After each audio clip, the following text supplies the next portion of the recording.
Hello, CharterFolk. Great to be with you today. Very excited about today's CharterFolk chat. I'm going to go ahead and bring on our guest right now as I introduce her. I'm super excited to be able to introduce you all to Danielle West-Augustin, who's the CEO of Queen City Academy in New Jersey. Terrific to have you with us, Danielle. Thank you so much for making time. Thanks for having me, Jed. I've been looking forward to this conversation for a little bit of time now since you told me that you wanted to sit down and talk. So I'm really excited to be here and really just share some things about the charter school sector and share about Queen City Academy Charter School. And most importantly, to put scholars at the forefront of everything that we're going to talk about today. Well, great. Well, super excited about the time together and just really pleased about how the whole first year of CharterFolk Extraordinaire played out. Someone suggested to me, you should really think about celebrating the progress that Danielle's making at Queen City. And of course, you and I had known each other through our work at the New Jersey Association. I was like, that makes a lot of sense. Check in with a few other people. People are like, are you crazy? Of course, that's a no-brainer, right? To see how people reacted to the piece that we wrote about you, and to see how readers did, and then to see that in this final round where there were four extraordinary leaders, and frankly it was extremely close, but that you actually had the most votes of all and were named CharterFolk of the Year. It was poetry to me. So tell me, what are your reactions to all of this? And love to just hear you talk about it generally. Well, I was taken back just to be nominated initially with not just the four people, but I think it was about 16 or 20 people that were nominated initially, and then it dwindled down to the four. It was really a honor. It took me by surprise a little bit, to be quite honest with you, because when you do this work, Jed, you really do bury yourself into the work that sometimes you forget about the things that have happened, and the successes that have happened with your team, because you keep working for the next opportunity to make the lives of our scholars and our families an impact community. You just want to keep making it better, so you just keep doing the work. But when I finally got the official that I had been selected, I was actually riding my bike one morning, and I looked at my phone and I screamed like, oh my God, it was such a great thing. But it wasn't necessarily just a great thing for me professionally. It really was a great thing for, I think, my school community. My school has been here, or our school has been here now for 21 years. And it's been one of those small powerhouse schools that does the work but has gone unnoticed for so long. Like, the families in our community are knocking down at our door, and that's what matters the most. But the greater community, and definitely had not had a national presence before. So it really began to give us more of an opportunity to have that kind of presence. And we know that with that kind of presence, it only gives the school another opportunity to move to the next level with development. And so development dollars, it really solidified, I think, our school for the national perspective that it had not gotten in the past. While locally, families know we do great work. They knock at our door. We have a huge waiting list, and they want to make sure that their scholar is here. Nationally, people didn't know what we were doing. And so now I feel like, it may not be a whole lot, where people everywhere in every corner in every state know about us, but the word is getting out there, and that means a lot. It means a lot for us, from a development perspective, because now when we approach someone, they may have heard of us, or we definitely begin to have a track record of more of a presence nationally.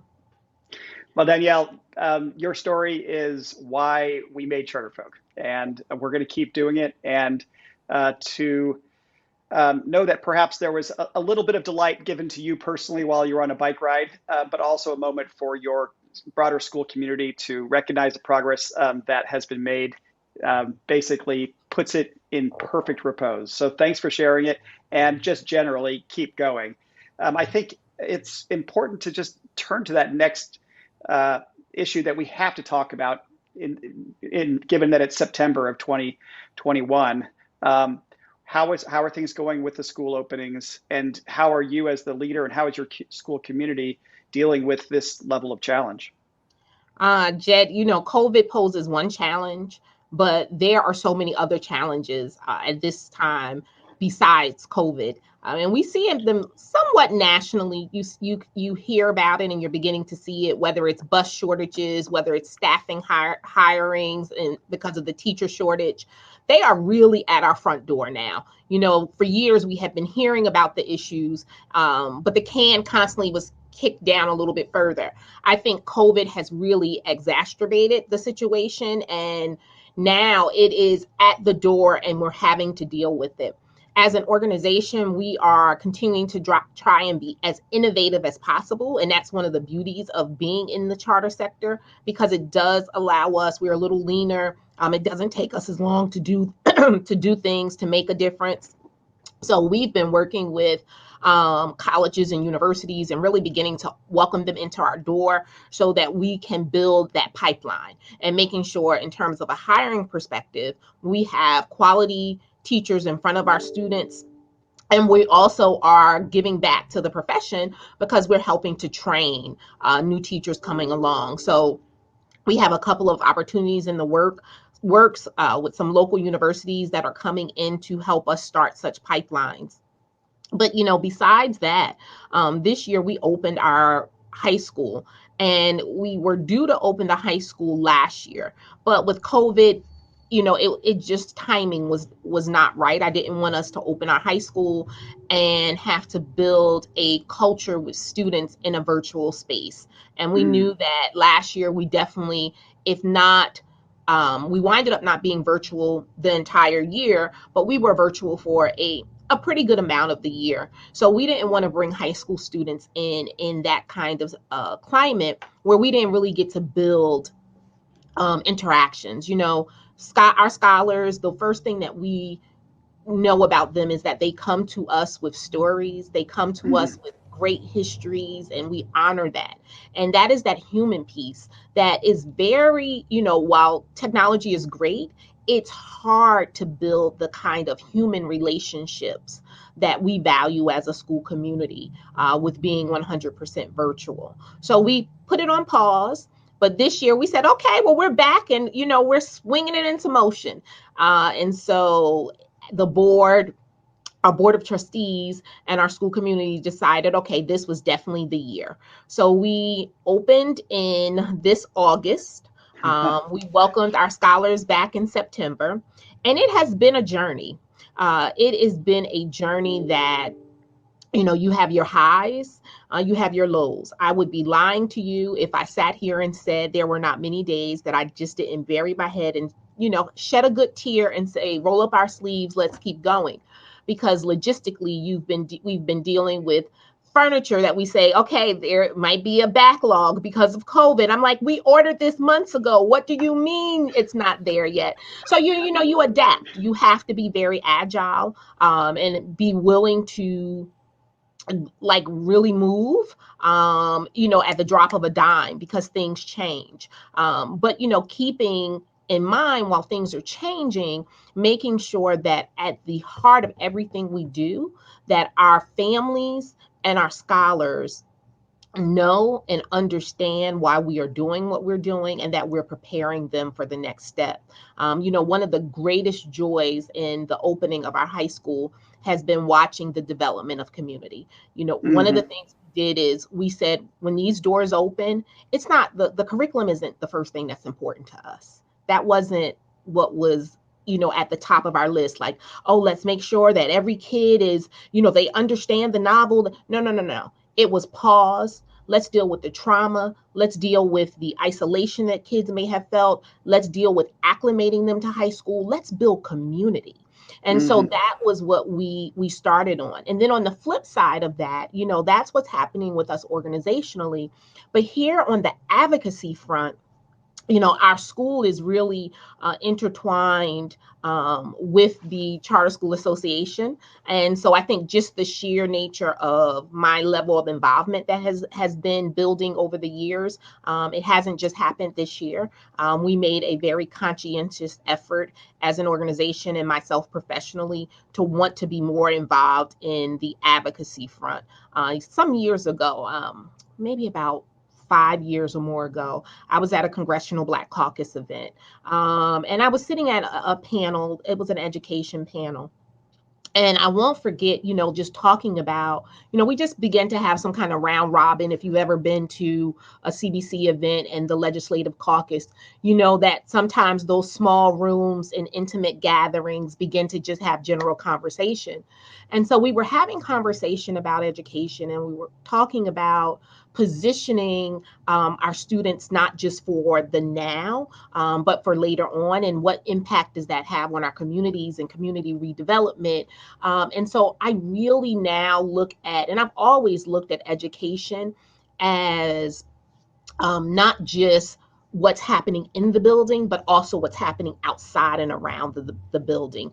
And so this whole ecosystem of education is really wrapped into an ecosystem of community, and that community hits and targets redevelopment. And so, my charter school particularly sits in a urban suburban city. It is definitely a city. It's Plainfield, New Jersey, and we are some parts of Plainfield of the city. You have $1 million homes, and then other parts of the city don't look that way. And it is definitely going through a resurgence and a redevelopment. We've seen flight in the city. In the, I would say, 70s and 80s, you begin to see different flight, but now you see a reinvestment in the city again. And so I know that our school, we've been here for a very long time in the city. We are the oldest charter in the city. We are positioned, and we should be part of that redevelopment, part of that restructuring. And so much of the work that I'm beginning to venture into now is making sure that as an organization, we have and we take part in that, because it only benefits our scholars, right? The dollars Sure. that begin to come in and the programming that we could do. Oftentimes, I think people forget that as a charter school, there are some limits that we have when it comes to Right. funding, right? I can't, unfortunately, walk to the mayor and the city council and say, hey, the school budget, we need to increase the school budget this year, so I want to appeal to the taxpayers. We don't have that luxury. Right. But what we do have the luxury of is, and the opportunity here as a school community, is saying that we produce results, and now identifying ways that we can partner and have corporations and individuals invest into who we are, and figuring out opportunities. Because there are many opportunities here that I think we've let pass us by because we haven't been engaged in the advocacy efforts, right? We haven't Yep. let our voice be heard. Like this year, CSP, it has been such a benefit for our school community, and that's the charter school program dollars. Yep. Advocating for that to my legislator, making sure that my local legislator here in Plainfield on the congressional level, making sure that they know, making sure that we're writing letters, making sure that our school community, I can mobilize our parents and take our parents to Trenton when there's something that's threatening us as an organization in our existence. And we did that about 2 years ago. And we took a busload of parents to Trenton, and I had parents come back and they said, how can I be more engaged? Because they hadn't been exposed to that before. So, right now at this time, it is definitely hard in opening a charter, but it's doable. But you have to have a big picture view. I would say to anyone that is opening a school, what's happening in the school is one aspect. But in this day and age, in order to make sure you have support so that you are sustainable for years to come, even once you as an individual may exit, but the organization has that kind of sustainability, you have to have that big picture view and be ready to build relationships for the organization and position the organization for others to know the great work that has happened and is happening.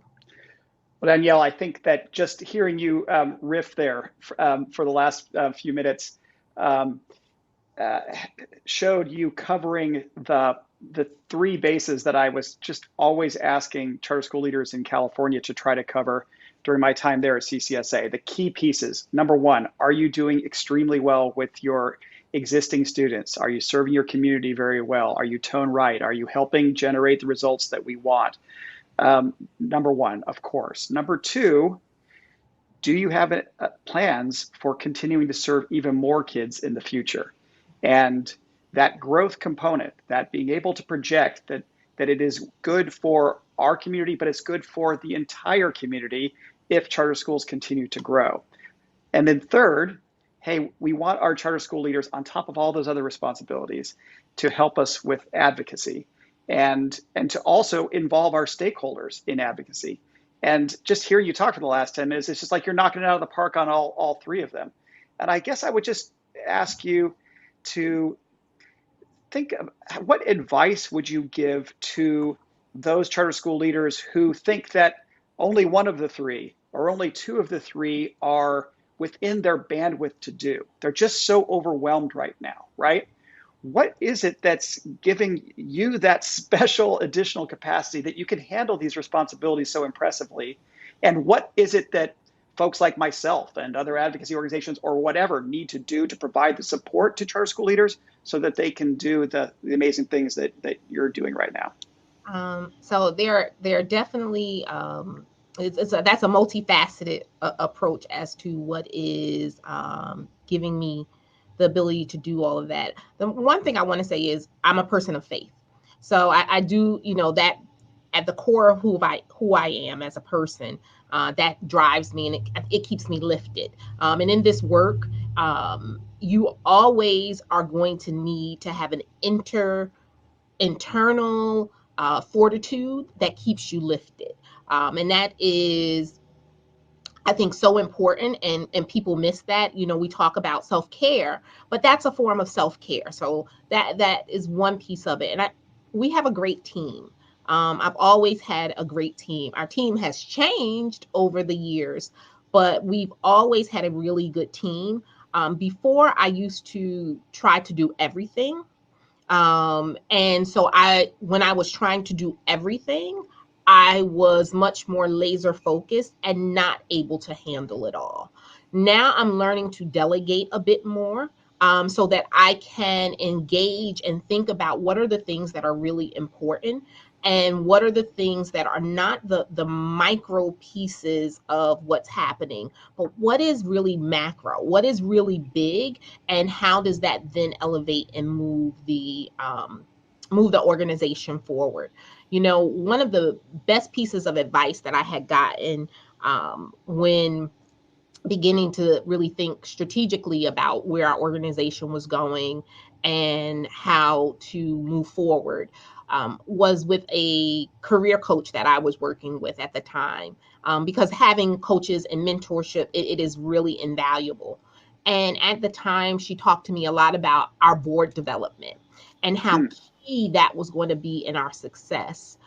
So I took some time to really focus in on our board development, making sure that our board composition was, one, reflective of the students and the community that we served, two, that they had their own reach as well. And so I reached out and partnered with other organizations to begin board recruitment, whether it was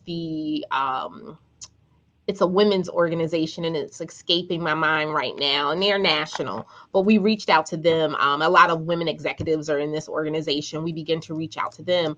We reached out to other executive leadership programs here in New Jersey, to begin to recruit board members, because we knew our board members needed to have a big picture view to help us move the organization forward. So we really begin to recruit high-level or mid-level executives that may have their own networks that could begin to assist the school. And I think the next piece of what really drives and how you do it all is when you take a walk around your building every day. or maybe not every day, but maybe you schedule in those walks around your various school campuses, and you see those students sitting there in Hmm. the classroom, and you go in and you talk with the students, or you talk with families, and you see and you understand that is my why. Yep. That is truly the why of why I do this. And then you don't think small for them. You think big. Hmm. You think Yep. bigger than they may even be thinking at that moment, but you want to plant Right. that seed so that when they leave, they think big. And I'm really, I feel really, really strong about investing in our students so that they know to come back and invest in those that invested in them. So I every love that. year when we talk about our graduation ceremonies, our commencement exercises, and I give a charge, my charge to our scholars is always, how do you come back and give back? How do you make sure that the community that invested in you, that you invest in it?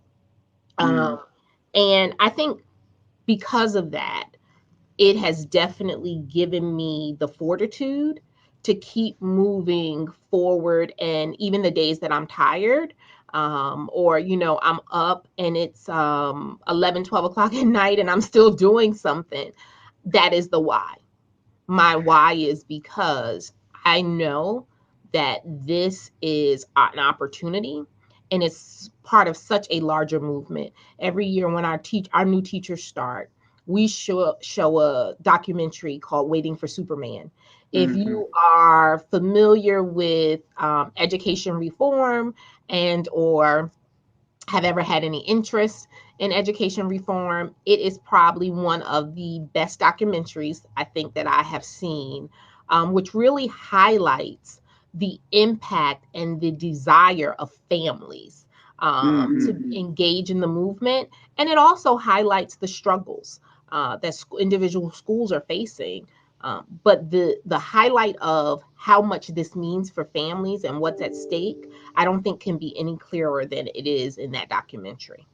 It helps you get the leverage on yourself to Mm-hmm. push through just absolutely ridiculous opposition that charter schools are encountering in many different parts of the country right now. One thing I wanted to zero in on is your focus on strengthening your governance. I have been observing, having an entry point of advocacy at this point, though I was a teacher for all those years and worked at High Tech High and all that stuff. Um, I, over time, became primarily focused on advocacy. I think it's just been interesting to watch our world that is so obsessed on building the advocacy, the governance excellence at the school level or at the CMO level, not paying the same attention to the governance of our advocacy organizations. I think that our advocacy organizations' weakness, to an important degree, is a reflection of their board weakness, right? Now let's look at New Jersey. I think that what's happening in New Jersey, from an advocacy perspective, is one of the most important stories happening in the United States today. We've had an association where the members of New Jersey have been very loyal and very supportive, but the organization was not able to put itself together to like really build the kind of influence and strength that it needed to. And now, under the leadership of Harry Lee and a new board coming together with a new mission, with you becoming the board chair in 2022, it just seems like the organization is not only set to have even greater impact in the future, but is going to serve as a model, I think, for other states that haven't been able to get together a strong advocacy organization to pattern their efforts after what you've done. What comments or what thoughts do you have on just this emerging success story in New Jersey and what your personal role has been in all of it? Well, I've been a member of the charter school community here in New Jersey now for going on 12 years. And you are absolutely correct. Our state association has really done such a turnaround, and has begun to, not really begun to, has really entered the space of having a voice around policy much more than we ever have in the past.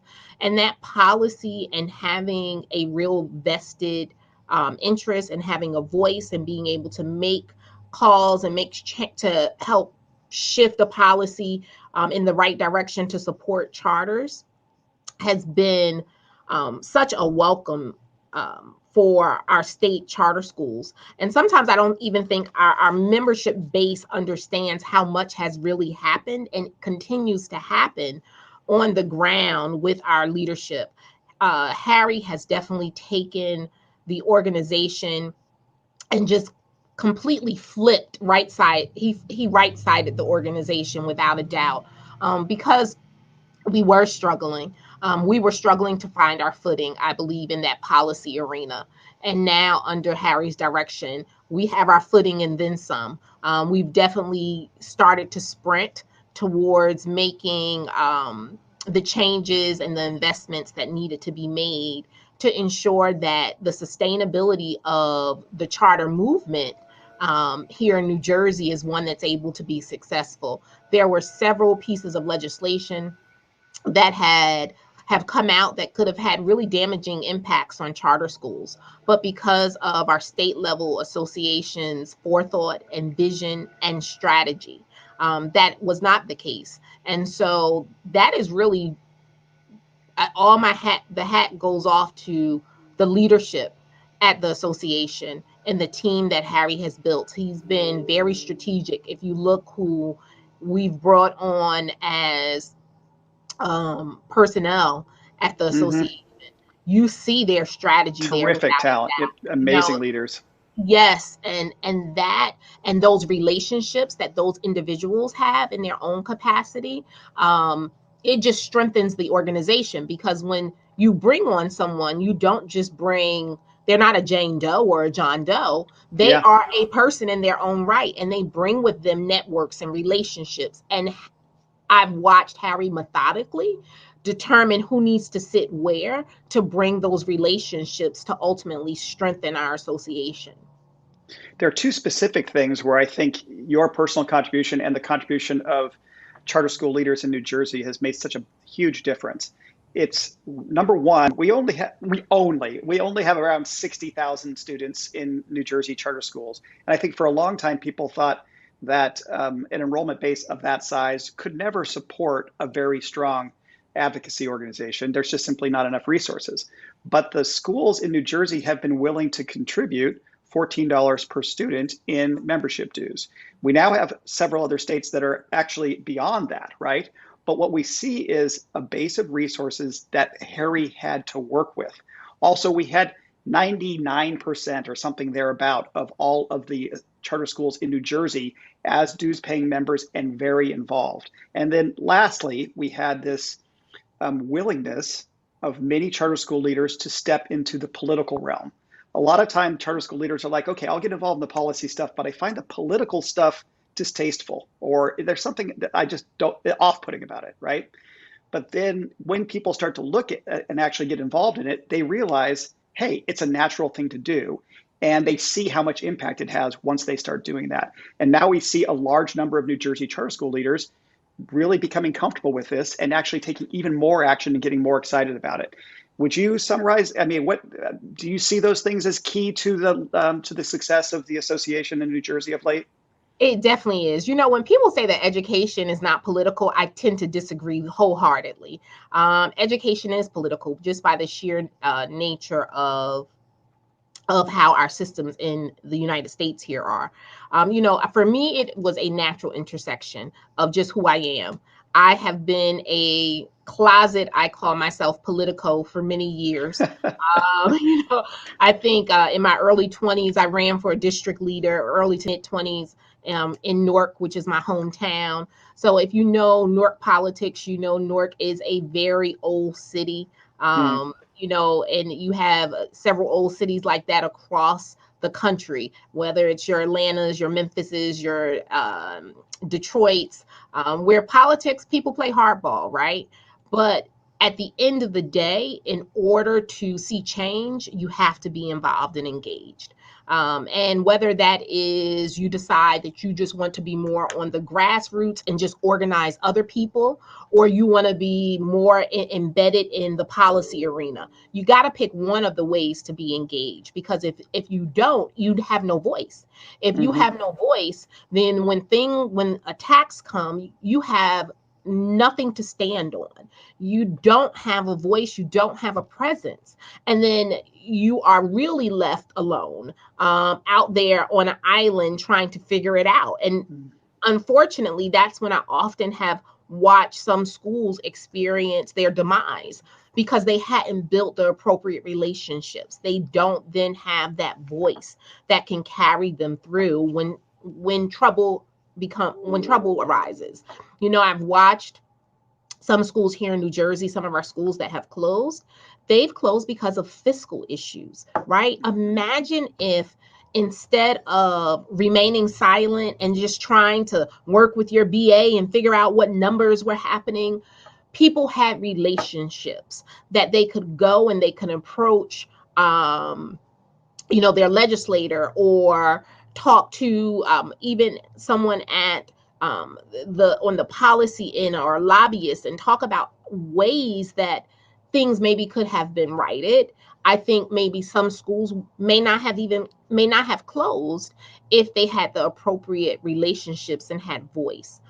So I don't see how charter schools in this day and age, with so many different things hitting, you have organizations that are calling for moratoriums to stop your growth.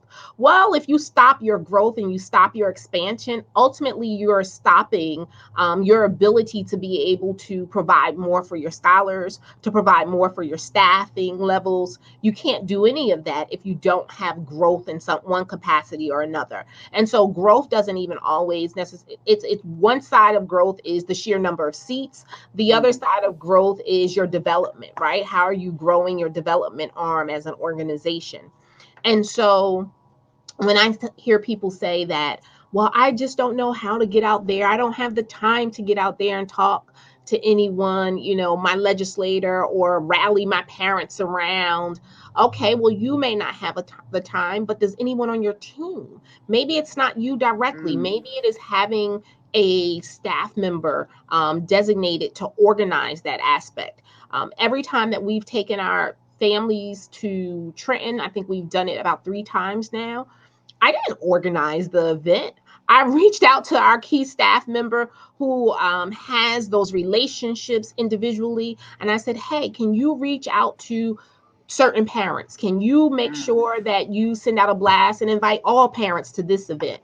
But you have to have someone that can carry that charge forward for you. And you have to be strategic about how do you divide their time, because we are really lean organizations, right? So we all wear many hats. One day you may see me with a broom in my hand, right? And I may be the custodian, or I'm wiping down a table.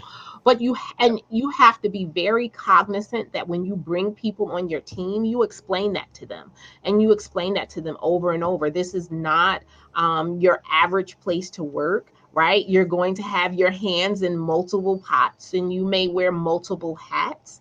But at the end of the day, you're going to be supported and you're going to be invested in. And so I think those are really key pieces. I think the downside of not being involved and not being political, and I wish I would have learned it a bit earlier, this is where I was naive, is not sharing with our staff members the importance of the engagement, the importance of this movement, and what this movement really means. And while I said we've always showed Waiting for Superman, we show the movie, but we didn't really get into the heart of all the underlying messages that are there, and really expose for our staff members what it means to work here. And that is the part that really, as a leader now, I'm taking a step back,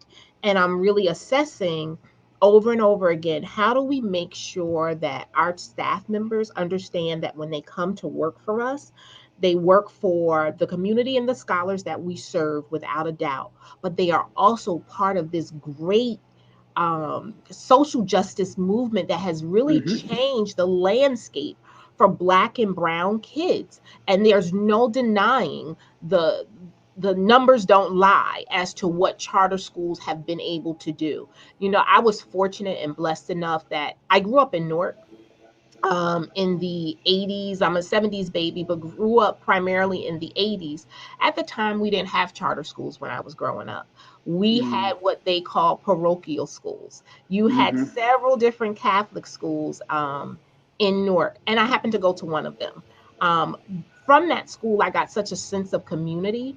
But when I look back at that today, I say to myself that that opportunity and that vehicle that advanced me to send me to then a high school outside of my city that cultivated me and prepared me for college. That same vehicle is what charter schools are today. Hmm. And I see, you know, if you know anything about the history of parochial schools and how um, the nuns and the priests and the brothers, how they would come into a community to support and uplift, you know, and did it as missionary work, right? Hmm. Then you know that a charter school being akin to that, there is a, I think, for people who are really vested in this movement and understand this movement, there's more of a calling Hmm. than it is just a profession. And I would say that for also for any traditional public school teacher, if you are really vested in your work and what you do, it's not really just a profession. This has to be a calling. And that's what I really want to begin to get our teachers and our staff members to understand, that being part of this movement is a calling and you have to own it. You have to own it, you have to be invested, and you have to, it really has to be a part of who you are at some level of your being. You have to be fighting for equity, and you know, you have to be on that right side of history because you Absolutely. understand what education does and or did for you. I am a first generation college student. Neither one of my parents went to college. They're both super hard working, um, beautiful people, and they taught me so much, but they didn't go to college. Hmm. And I understand though how um, their hard work and their fight every day, for me to go to college was because they understood, while they did not go, what doors and access that opened for me. And so that is what I know that this charter school movement and what our movement is doing for students every day. I have many students at our school today that, and we're in the 21st century. We're in 2021 Yep. Yep. now. And I have Yep. many kids and our families that will still be first generation college students. And this is that door, and this is that, it's the gateway to really changing generational success and generational wealth. And being a part of that move, being a part of the charter school movement, you have to understand that. Being an educator, you should understand that. Then you move another step forward, right? And you talk about from a perspective in terms of systems, how our traditional public schools in many urban environments for years have been able to operate and produce failure after failure after failure. You can't do that in this sector. Your Absolutely. doors will be shut. There's no way that you can keep churning out and become a place of failure that um, doesn't provide for kids and or becomes the pipeline to prison. That doesn't happen. You don't get that opportunity when you're a charter school because your doors close. And so I think that people have to begin to understand what this movement has done and what it is doing. And it's not bashing another school system. I was a traditional public school system for all of my teaching career. Worked in a rural district as a curriculum specialist for some time in North Carolina. So it's nothing against another system, but it is that this movement, you cannot deny what the results have been, and what the results have been for students that look like myself. Absolutely. Well, I think that post CCSA, one of the things that motivated me most to make something like CharterFolk was having the opportunity to travel the country. I had a chance to visit 25 states. And my observations were that we had lost this sense of connection to our work not being just a profession, but a calling, right? Just people being more quiet about that, or having lost a sense of confidence in that. And so my thought was that maybe in some way, CharterFolk might help remind all of us that A, we're already doing this, and B, we have nothing to be quiet about as it relates to this.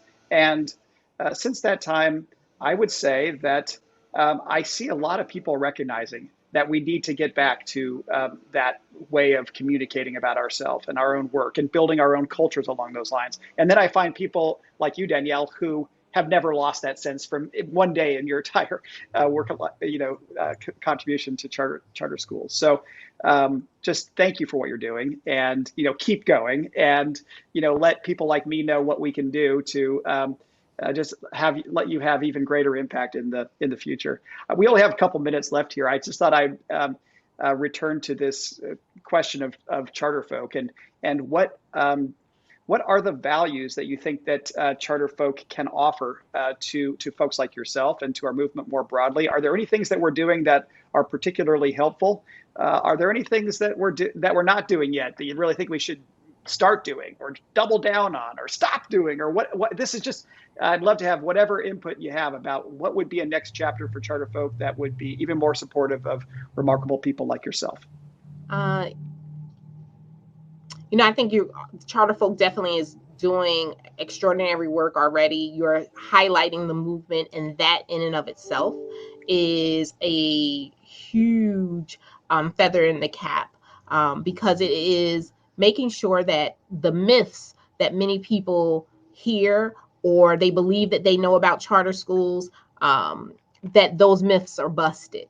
I think moving forward, where CharterFolk could really lean in is continuing to build the readership among the actual school staff members, parental community, so that they also understand the lay of the land.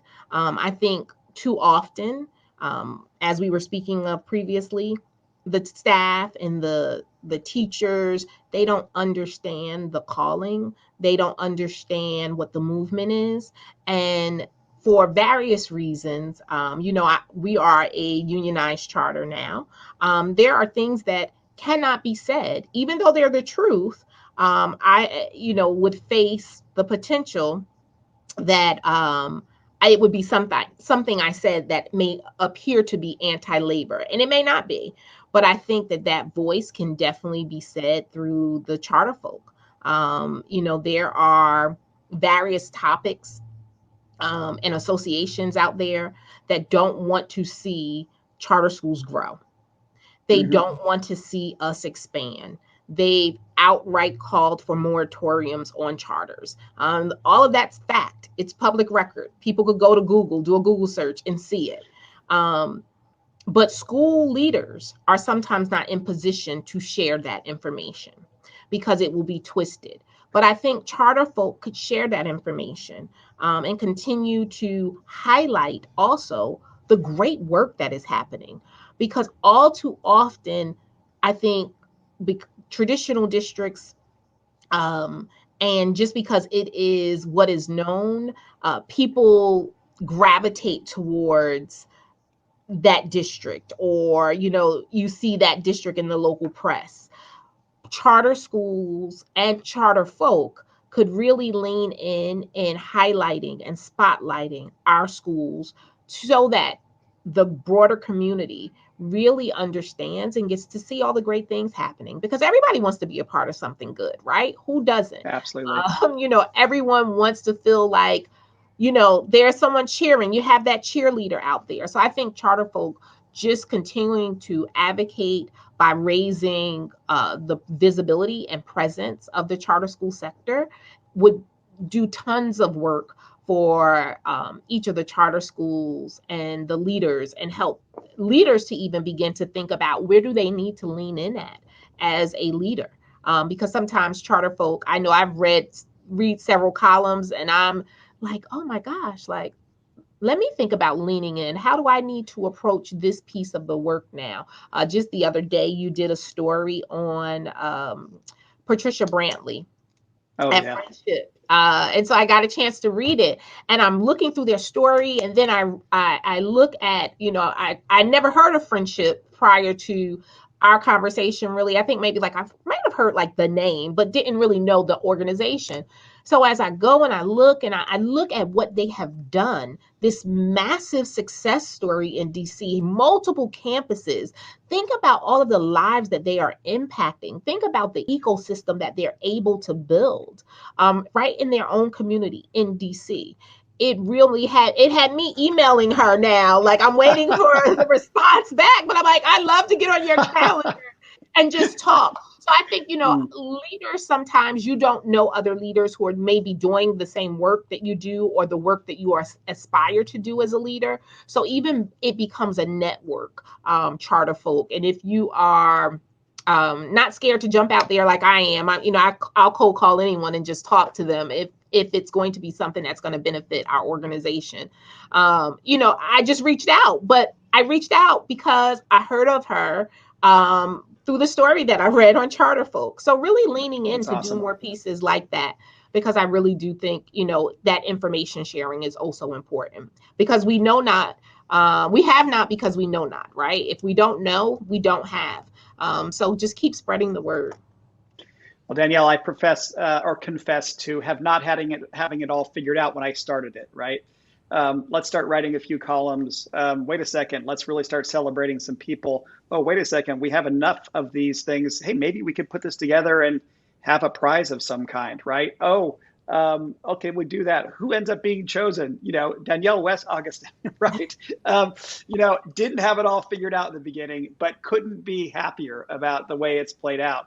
And all I'll say is that it's true. I'll do whatever I can for any charter folk that turn to me, right? But Danielle, anything that you ask for, you're going to get, right? Would love to have your voice remain a part of CharterFolk. Would love for you to be recommending other leaders from your network who should be recognized. We will keep doing everything we can to celebrate people like yourself. Let me just give a last, minute here. Any last thoughts you'd like to share with, our viewers today before we wrap up this discussion? Well, first of all, I just like to thank you again for having me. Thank the CharterFolk of the Year individuals who were my colleagues that stood beside me in being nominated toward the Final Four, because all of us in our own right are really doing the work. And that's the hard part. The work is the hard part, and we're all rolling up our sleeves, continuing to do that. So I just like to congratulate each one of them, and just thank you all for having me today. But the one last thought that I'd like to leave everyone with is, if you are a closet politico like I am, and or if you have any sense of wanting to be engaged in this movement, reach out, and don't remain in the closet. Figure out a way that you begin to reach out. And it might just be something as simple as following your state level association on Twitter and identifying when's an opportunity that you could push forward policy or help move an agenda forward that supports the charter school movement and the work that we do. We have several calls of action that happen throughout the year where we need voices to reach out to our legislators and let someone know that, hey, this is a bad bill, we need to kill it. Like even right now, as we are in the era of the federal piece around CSP, making sure that our legislators understand just how important those dollars are to charter schools. And if you want to be engaged, it's so simple as sometimes just following a tweet, sharing a tweet, and then writing to your legislator. And the writing to your legislator is not like you sitting down writing a letter anymore. No, literally all it is filling out a form, signing your name online to be a part of a petition, or letting your legislator know that you are endorsing this bill being, being pro charter. So, if you can become engaged, get involved. If you're a leader, get involved. If you're not already involved, if you already are involved, stay involved. Really, this is the time that we can't let our foot up off the gas. We are coming off of the hills of October 6th of 2020. And we know that that was an ugly time in our country. We never want to go back there. Keep your foot on the gas to make sure that as a movement and as an organization, we are doing the things that we need to do to uplift communities and communities that serve Black and Brown students. Keep your foot on the gas. That would be what I Keep would say to other charter school leaders as well. keep your foot on the gas. I absolutely love it. Danielle, thank you so much for all that Thank you're you. doing. Thanks for taking time with us today as well. Thank you. Bye bye now. Bye bye.